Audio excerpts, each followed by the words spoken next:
वैदिक सनातन धर्म के प्रवर्तक महर्षि पुलस्त्य।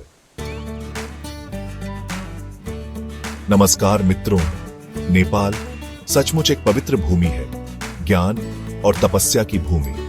यहां कितने ही महान मुनियों ने जन्म लिया, अपनी साधना की और ऐसी सिद्धियां प्राप्त की जिनका वर्णन हमारे प्राचीन धर्म ग्रंथों में आज भी मिलता है। आज हम इसी विषय पर चर्चा करेंगे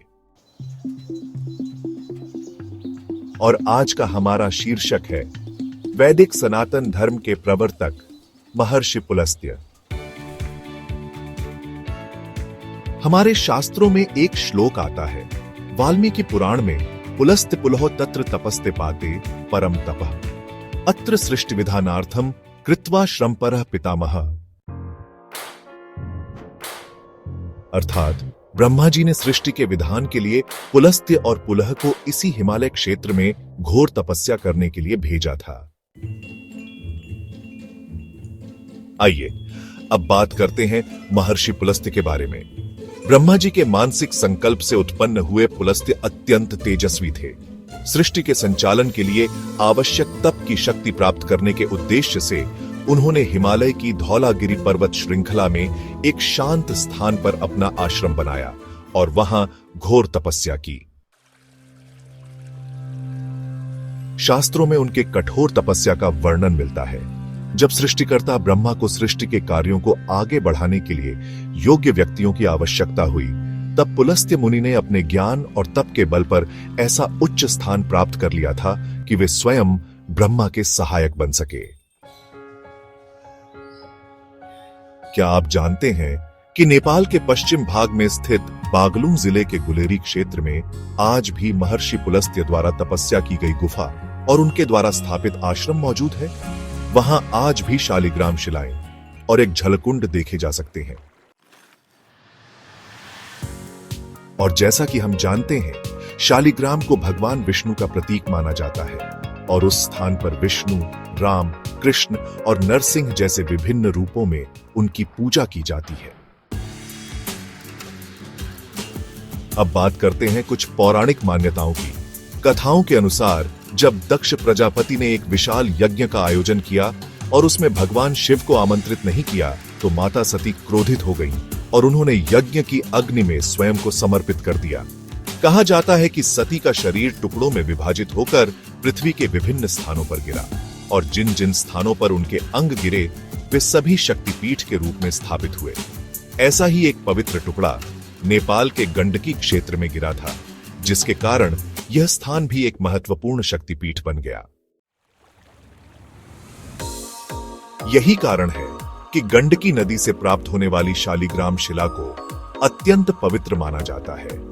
इन शिलाओं का उपयोग न केवल विष्णु के प्रतीक के रूप में बल्कि शिवलिंग के रूप में भी किया जाता है। इन अद्भुत शिलाओं में प्राकृतिक रूप से चक्र, शंख आदि के चिन्ह पाए जाते हैं, जो स्पष्ट रूप से भगवान विष्णु के प्रतीक है। महर्षि पुलस्त्य केवल एक तपस्वी ही नहीं थे, वे एक महान ज्ञानी, योगी, साधक और ऋषि भी थे।